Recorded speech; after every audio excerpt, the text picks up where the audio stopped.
நடிகர் விஷால் செய்தியாளர்களை சந்தித்து வருகிறார். நேரலையை பார்க்கலாம். என்ன நடக்க போகுது தெரியல. சம்பர்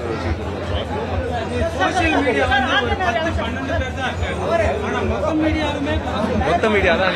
அதான் don't get as wrong. I'm telling you certain சில சோஷியல் மீடியா நண்பர்கள் வந்து ஒரு போஸ்டரை வச்சுக்கிட்டு ப்ளூ ஸ்கிரீன் போட்டுக்கிட்டு அவங்க வந்து இப்ப படத்தை வந்து விமர்சிக்கிறாங்க. நான் என்ன சொல்றேன்னா, நீங்க என்ன வேணாலும் விமர்சிச்சுக்கோங்க, ஆனா ஒரு 3 நாள் பிரீதிங் ஸ்பேஸ் கொடுங்க. ஒரு படம் வந்து 3 நாள் 12 காட்சிகள் அனைத்து திரையரங்கத்துல 12 காட்சிகள் ஓடினதுக்கு அப்புறம் நீங்க உங்களோட விமர்சனம் வைங்க. முதல் நாளே ஷோ முடியறதுக்கு முன்னாடியே வந்து அந்த திணிக்கிற விமர்சனம் வந்து கண்டிப்பா வந்து it's hurting that particular film maker and the producer. That's all we are saying.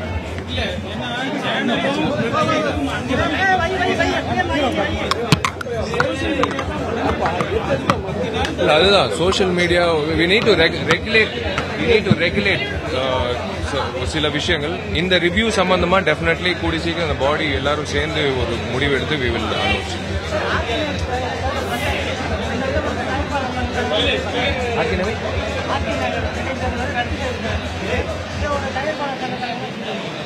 RK நகர் தேர்தல் வந்து ரத்து செஞ்சது வந்து பிகாஸ் ஆஃப் அந்த பணம் பட்டுவாடா நடந்த ஒரு விஷயம். பட் சில பேர் செஞ்ச தவறுக்கு வந்து ஒட்டுமொத்த எலெக்ஷனே தள்ளி வைக்கிறது வந்து என்னோட பர்சனல் ஒப்பீனியன் வந்து I feel it's not right. என்னோட பர்சனல் ஒப்பீனியன், இட்ஸ் நாட் தயாரிப்பாளர் சங்க தலைவராக ஒரு வாக்காளராக நான் சொல்றேன். ஏன்னா சில பேர் செஞ்ச தவறுக்கு வந்து அந்த டோட்டல் எலெக்ஷனே ரத்து செஞ்சு மேபி லெட்ஸ் லுக் ஃபார்வர்ட். எப்போ மறுபடியும் அந்த தேதி வரப்போகுதுன்றது தெரியல.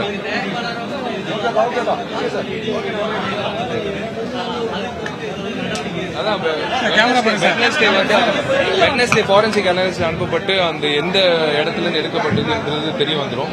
அதுக்கப்புறம் அந்த முடிவு we are going to take action on that particular source. அது எங்கிருந்து எடுத்தாங்கன்றது தெரிய வரும். அந்த சோர்ஸ் மேல கண்டிப்பா ஆக்ஷன் எடுக்க போகுது. தேங்க்யூ.